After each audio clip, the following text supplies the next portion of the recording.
వస్తుంటే కులహీనులు అనే చండాలుడు ఒకరు ఎదురవుతారు 4 కుక్కలు పట్టుకొని. కులహీనులు అనే చండాలు ఎదురవుతారు. ఎదురైనప్పుడు ఆదిశంకరుడు అనబడుతున్న బ్రాహ్మణుడు చండాల్ని పట్టుకొని ఏమంటాడు, నువ్వు దారికి ఎదురుగా వచ్చావు, నువ్వు పక్కకు తొలుగు అంటాడు. దాన్ని అటువంటి అర్థమైంది, దళితులు అనే చండాలు రోడ్డు మీద నడిచే స్వేచ్ఛ లేదనే కదా, ఇక గుళ్ళకు వచ్చే స్వేచ్ఛ ఎక్కడిచ్చే వీళ్ళు. అప్పుడు మా చండాలుడు ఒక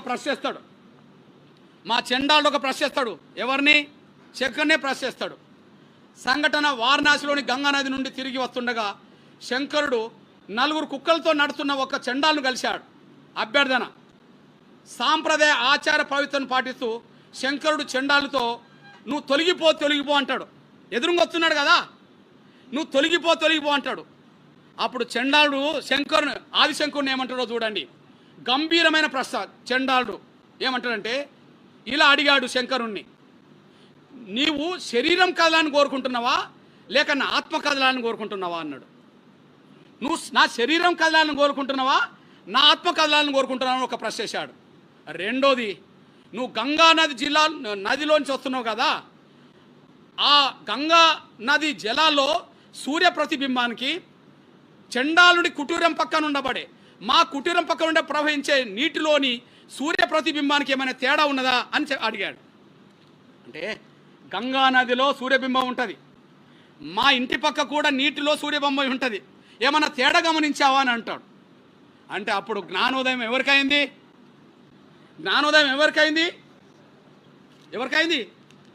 ఆదిశంకరుడికి అయింది.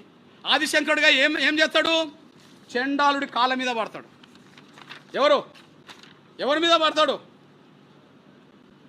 తన అజ్ఞానాన్ని తొలగించడంలో సహాయపడిన గురువుగా చండాలను గుర్తించి శంకరుడు అతని ముందు సాష్టాంగ నమస్కారం చేస్తాడు. జ్ఞానం ఎవరి సొత్తు కాదని చండాలుడు నిరూపించాడు. ఈనాటి తరంలో జ్ఞానం ఎవడి సొత్తు కాదని మా డాక్టర్ బాబాసాహెబ్ అంబేద్కర్ నిరూపించాడు. జ్ఞానం ఎవడి సొత్తు కాదని డాక్టర్ బాబాసాహెబ్ అంబేద్కర్ నిరూపించాడు. ఇవాళ కొన్ని వేల సంవత్సరాలుగా విద్యకు దూరమైన వర్గాల నుంచే విద్యను అపోసవను పట్టుకొని దాన్ని అందిపుచ్చుకొని ప్రపంచంలో అగ్రగణ్యుడైన మేధావిగా ఎదిగి ఇవాళ ప్రపంచంలో ఐక్యరాజ్య సమితి నాలెడ్జ్ డేగా ప్రపంచ దేశాలకు పిలుపునిచ్చిందంటే జ్ఞానం ఎవరి సొత్తు కాదని, అవకాశం వస్తే అందరికంటే ఎక్కువ జ్ఞానాన్ని సంపాదించుకునే శక్తి మాకున్నదని చెప్పి మా అంబేద్కర్ నిరూపించాడు. ఆదిశంకరుడికి పాఠం నేర్పింది దళితులే, భారత రాజ్యాంగాన్ని రాసింది దళితుడే. జ్ఞానం మీ సొత్తేం కాదు, జ్ఞానం మా సొత్తు. జ్ఞానం మీ సొత్తేం కాదు, జ్ఞానం మా సొత్తు. ఈ విషయంలో మీ అన్నగా చెప్తున్నా, కుల వ్యవస్థ రద్దు చేయకపోతే ప్రమాదం దేశానికి. బ్రాహ్మణులకు వస్తుందా రాదా పక్కకు పెట్టండి, దేశానికి ప్రమాదం వస్తుంది. ఎందుకంటే ఒకనాడు మన మౌర్యుల కాలంలో, ఒకనాడు అశోకుడి కాలంలో అఖండ భారత్లో జీవించిన వాళ్ళం మనం. ఎక్కడ జీవించిన వాళ్ళం? అఖండ భారత్లో జీవించిన వాళ్ళం. మీ సోదరుడిగా ఇది అఖండ భారత్ మ్యాప్, ఇది అఖండ భారత్ మ్యాప్ విషయం. ఓకే, ఆ తర్వాత అఖండ భారత్ పోయింది, బ్రిటిష్ ఇండియా దాకా వచ్చింది. ఆ బ్రిటిష్ ఇండియా కూడా పోయింది, ఉన్న ఇండియా ఇప్పుడు మిగిలింది.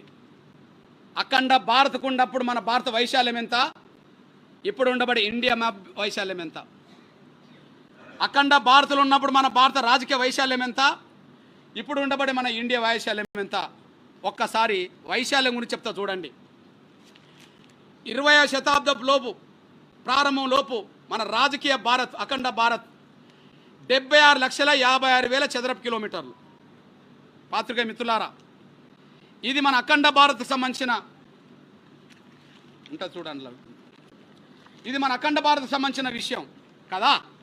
అఖండ భారత్ మొత్తం భౌగోళిక వైశాల్యం, రాజకీయ వైశాల్యం, రాజకీయ అధికారం 76,56,000 చదరపు కిలోమీటర్ పరిధిలో ఉండే. కానీ ఇప్పుడు మన ఇండియా వైశాల్యం ఎంత దూరం వచ్చింది, ఎంత తగ్గిపోయిందంటే 31,59,450 చదరపు కిలోమీటర్లు. సగానికంటే తగ్గిపోయింది. బహుశా ప్రపంచం మొత్తం మీద ఎక్కువ వైశాల్యాన్ని కోల్పోయింది ఎవరన్నా ఉంటే, ప్రపంచం మొత్తం మీద ఎక్కువ భూ వైశాల్యాన్ని, రాజకీయ అధికారాన్ని కోల్పోయింది ఎవరంటే మనమే. దీనికి కారణం ఎవరు? దీనికి కారణం ఎవరు ఆలోచించండి. దీనికి కారణం ఎవరో ఆలోచించండి. ఇది అఖండ భారత్ మ్యాపు, ఇది బ్రిటిష్ ఇండియా మ్యాపు, ఇది ప్రస్తుత ఇండియా మ్యాపు. దాదాపు ఎంత కోల్పోయినామో మీ దృష్టికి తీసుకొస్తున్నాను. నేను మళ్ళీ అంటున్నా, ఈ దేశ కుల వ్యవస్థలో అసమానతల వల్లనే మనం నష్టపోతూ కోల్పోతూ వచ్చేసాం. కానీ ఇప్పటికైనా కుల వ్యవస్థను రద్దు చేసుకోకపోతే ఈ నష్టం మన కళ్ళ ముందు రేపు జరుగుతుంది, ఎల్లుండి జరుగుతుంది. కానీ మరో 100 ఏళ్లకు ఇప్పుడుండే భారత్ కూడా ఉండే అవకాశం లేదేమని చెప్పి అనుమానం ఉన్నది, భయం కూడా ఉన్నది.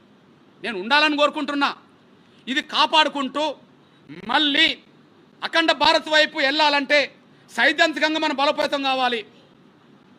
సమాజంలో అసమానత లేకుండా మనం చూసుకోవాలి. భారత ప్రజలందరూ ఒకతాటి అని పెట్టి నిలబెట్టుకోవాలి.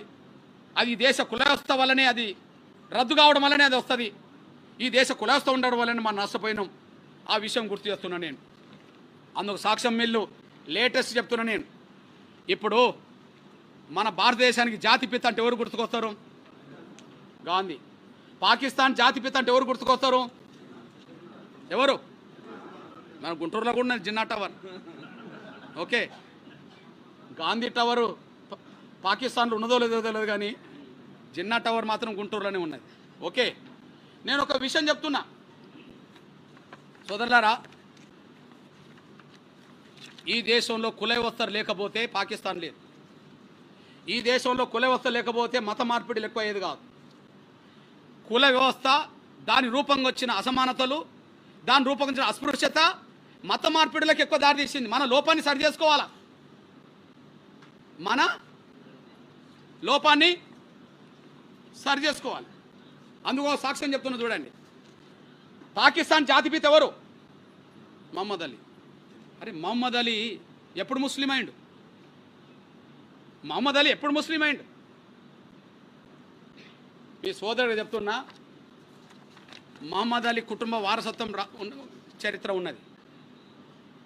మహమ్మద్ అలీ జిన్నా పూర్వీకుల చరిత్ర, జిల్లా పూర్వీకుల చరిత్ర చాలామందికి తెలియని ఆసక్తికరమైన విషయం. ఆయన మూలాలు హిందూ ధర్మంలో ఉన్నాయి. ఆయన ఎవరిక్కడ? భారతీయుడే. హిందూ ధర్మంలో అంటే జిన్నా ఎవరు? భారతీయుడే. భారతీయుడే కానీ ఆయన ముస్లిం కాదు. భారతీయుడే కానీ ఆయన ముస్లిం కాదు. ఎట్లా ముస్లింలు ఏంటంటే వివక్షత వల్లనే ముస్లిం అయ్యండు. సాక్ష్యం చెప్తున్నా చూడండి. కుటుంబ నేపథ్యం, జిన్నా తాతగారు పూంజాబాయి తక్కర్. వీరు గుజరాత్లోని కాతియావార్ ప్రాంతానికి చెందిన లోహానా అనే హిందూ వ్యాపార కులానికి చెందినవారు. హిందూ వ్యాపార కులానికి చెందినవారు. మత మార్పిడి ఎందుకు జరిగిందో చెప్తున్నాడు. జిన్నా తండ్రి జిన్నాబాయి పూంజా చేపల వ్యాపారం చేసేవారు. ఏ వ్యాపారం? చేపల వ్యాపారం చేసేవారు.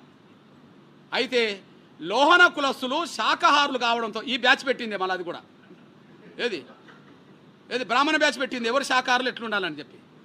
లోహన కులస్తులు శాకాహారులు కావడంతో చేపల వ్యాపారం చేస్తున్నందుకు వారిని కులం నుండి బహిష్కరించారు. అసలు కులం నుండి బహిష్కరించే సాంప్రదాయం ఎక్కడదే? ఈ ప్రపంచం లెక్కలేంది ఇక్కడ కులం ఉండడం వల్లనే. కులం నుంచి ఎవరిని బహిష్కరించారు? వాళ్ళ తండ్రిని బహిష్కరించారు. ఆయన ఏం చేసిండు? దీంతో మనస్తాపం చెందిన ఆయన కుటుంబం ఇస్లాం మతంలోకి, షియా విభాగంలోకి, శాఖలోకి మారింది. జిన్నా అనేది వారి తండ్రి పేరు. జిన్నా నుండి వచ్చింది. గుజరాత్లో జిన్నా అంటే చిన్నవాడు లేదా బక్కపలసిన వారు. వీళ్ళు ఎక్కడికి వెళ్ళాడంటే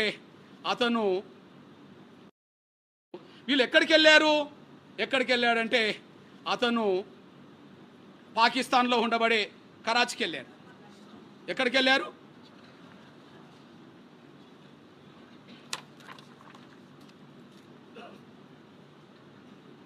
ఆయన ముంబైలో కూడా చదువుకున్నాడు. అంటే అక్కడికి వెళ్ళాడు. ఇప్పుడు అక్కడి నుంచి పాకిస్తాన్ జిందాబాద్ అన్నాడు, పాకిస్తాన్ సాధించి పెట్టాడు. ఈడ కుల వ్యవస్థ లేకపోతే ఆయన కులం నుంచి బహిష్కరించకపోతే వాళ్ళ తండ్రి మతం మారేది కాదు. వాళ్ళు పాకిస్తాన్ భూభాగమైన కరాచీకి వెళ్ళేవాళ్ళు కాదు.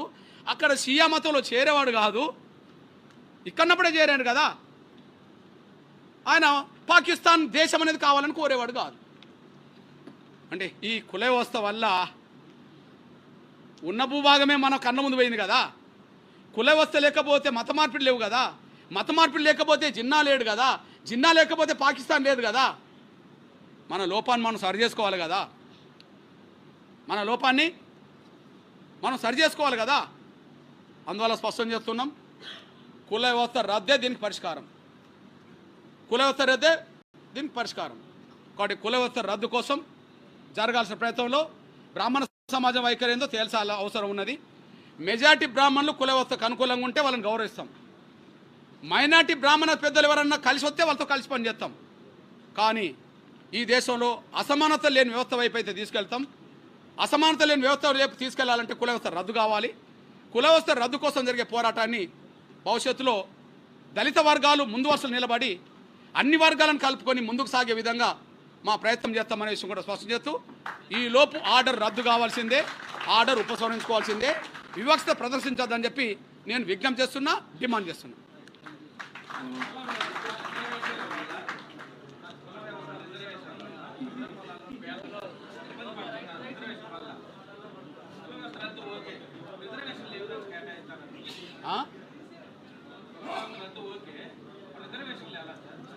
ఎవరికి నేనేమిటంటే కుల వ్యవస్థ రద్దు చేసి పేదలందరికీ అన్ని వ్యవస్థలో భాగస్వామ్యం ఉన్నదంటే ఎట్లుంటే అట్లా. కాబట్టి ఈ అసమానతల కారణం కుల వ్యవస్థే కదా. కుల వ్యవస్థ రద్దు అవుతే తర్వాత పరిణామాలు కదా, ఏదైతే అది కానివ్వండి, కుల వ్యవస్థ రద్దు కాదు ఉంటాం.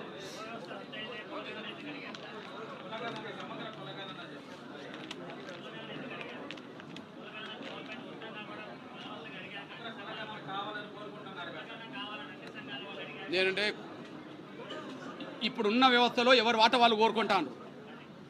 ఆధిపత్యం ఎవరి చేతిలో ఉన్నది? ఉన్నత వర్గాల చేతులు ఉన్నది. కుల వ్యవస్థ రద్దు అవుతే కులగన్నే ఉంటుందిగా. నేను అదే అంటున్నా, కుల వ్యవస్థ ఉన్నంత వరకు ఎవరు వాట వాళ్ళకి రావాల్సిందే కదా. కుల వ్యవస్థ ఉన్నంత వరకు ఎవరు రావాల్సిందే. నేను కుల వ్యవస్థ రద్దు కావాలని కూడా కోరుతున్నా. రద్దు అయిన తర్వాత ఎవరు అడగారు కదా, నువ్వు అడుగు, నేను అడగాను కదా.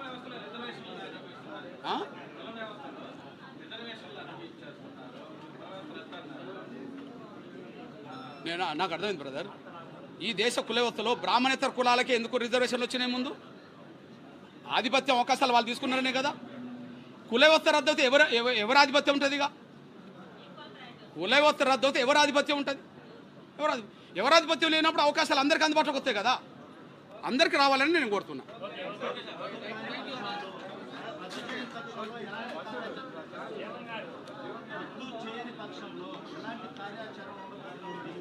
ఖచ్చితంగా ఇది ఒక ప్రణాళిక వేసుకొని ముందుకెళ్ళేది. ప్రణాళిక వేసుకొని ముందుకెళ్ళి దళిత క్రైస్తవులతో మాట్లాడాలి, సంఘాలతో మాట్లాడాలి, మాలమాదిగలతో మాట్లాడాలి, అందరితో మాట్లాడాలి. ముందు ఆ ప్రయాణం కొనసాగిస్తాం.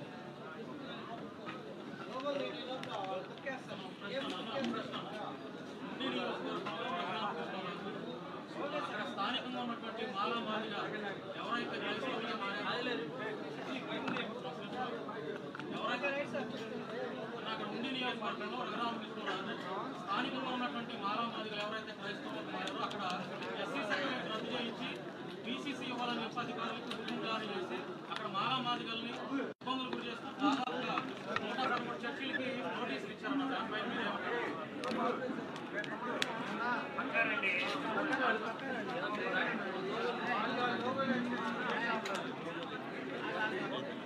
ఇది ఉండి నేనంటే ప్లీజ్ ఉండి RRR విషయంలో కావచ్చు, లేదా విశాఖపట్నంలో జరిగిన మన డప్పు కొడుతున్న మన సోదరుడు మీద జరిగిన అయ్యన్న పాత్రుడు దాడి విషయంలో కావచ్చు, ప్రత్యక్షంగా అక్కడికి వచ్చి ఇన్వాల్వ్ అవుతాం ఏం జరగాలనే విషయం.